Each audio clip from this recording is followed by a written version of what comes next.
فبأي آلاء ربكما تكذبان؟ السلام عليكم ورحمة الله وبركاته.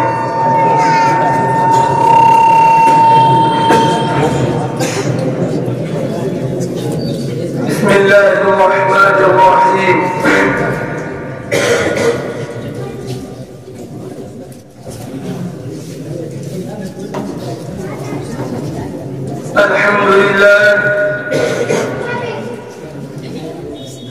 الحمد لله نحمده ونستعينه ونستغفره ونؤمن به ونتوكل عليه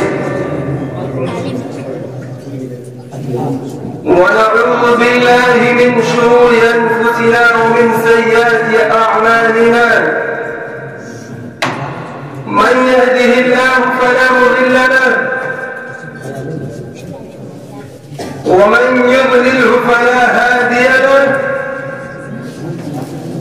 ونشهد أن لا إله إلا الله وحده لا شريك له، وأن سيدنا ومولانا محمدا عبده ورسوله. أما بعد، وقال النبي صلى الله عليه وسلم: يا أيها الناس قولوا لا إله إلا الله تفلحوا. حضرة رئيس الحفل المبجل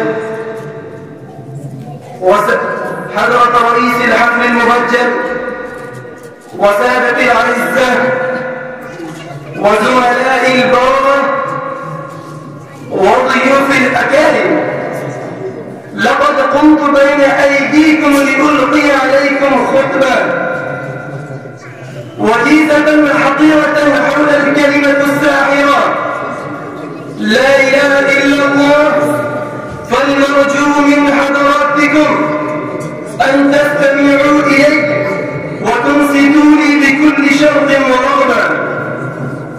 أيها المستمعون الكرام، لقد قرأت أمامكم في الخطبة حديثا وجيزا قليل الألفاظ بين فيه سيدنا ومولانا ونبينا محمد العربي صلى الله عليه وسلم طريق النجاح والفلاح في الدنيا والآخرة.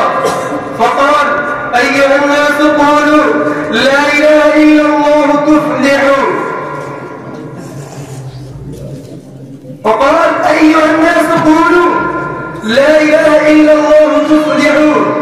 أن يقرأ هذه الكلمة بقلب سليم واعملوا بمقتضياتها فتفوز فوزا عظيما وتحقق النجاح والفلاح في الدنيا والآخرة.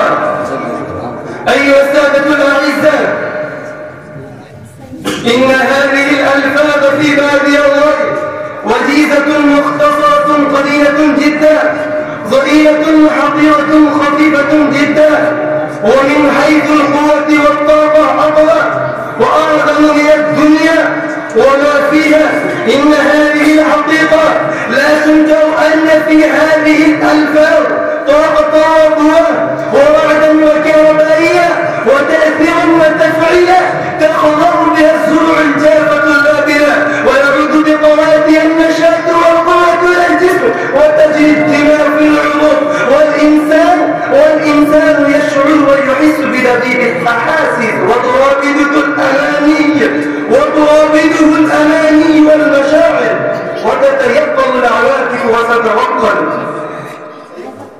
في الواقع أن هذه ليست بألفاظ فقط، بل هي حقيقات، وفيها جامعية واستيعاب، وفيها رسالة شاملة ولها صلة قوية بالحياة، ولها ارتباط وطيد بالعقل والقلب، وفيها صدق وحق، وفيها عمق وغور، وفيها ثقة واعتماد، وفيها توكل ومضاد، وفيها صبر وشكر، وفيها أنابة وتضرع، وفيها أمانة وديانة، وفيها قناعة وشجاعة، قوة إيمانية وغيرة دينية، وفيها عفو وصفح وحلم، ولها علاقة عميقة بالمجتمع، وفيها قوة كاملة وصلاحية تامة في تطوير المجتمع البشري. أيها الأخوة الأفاضل، لهذه الوجوه المذكورة أن المسلمين إذا دخلوا في الإسلام فلم يضعفوا ولم يستكانوا ولم يهنوا، وثبتوا أمام الكفار والمشركين ثبوت الجبال الراسيات، وإن عذبوا عذابا شديدا، وإن جلدت ظهورهم الطاهرة على الرمال المحرقة، وإن قتلوا تقتيلا، وإن أخرجوا من ديارهم إخراجا ظلما. إن صحابي الرسول بلال الحبشي رضي الله تعالى عنه يخرج مولاه أمية بن الخلف إذا حميت الظهيرة فيطرحه على ظهره في بطحاء مكة، ثم يأمر بصخرة عظيمة فتوضع على صدره، ثم يقول: لا والله لا تزال هكذا حتى تموت وتكفر بمحمد وتعبد اللات والعزى.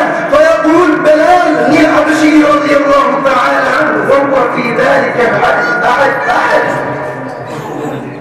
وكان بنو مخزوم يخرجون بعمار بن ياسر وبأبيه وأمه إذا حميت الظهيرة يعذبونهم برمضان مكة، فيمر بهم رسول الله صلى الله عليه وسلم ويقول: صبرا يا آل ياسر موعدكم الجنة. أيها الأخوة في الدين، فعلينا أن نعرف هذه الكلمة بقلب سليم ونعمل بمقتضياتها ونعمل بها ونقتدي بالمسلمين الذين سبقونا بالإيمان، وندخل في السلم كافة ونعز على الأحكام الشرعية بالنوازل، فنفوز فوزا عظيما في الدنيا والآخرة. وآخر دعوانا الحمد لله رب العالمين، والسلام عليكم ورحمة الله تعالى وبركاته.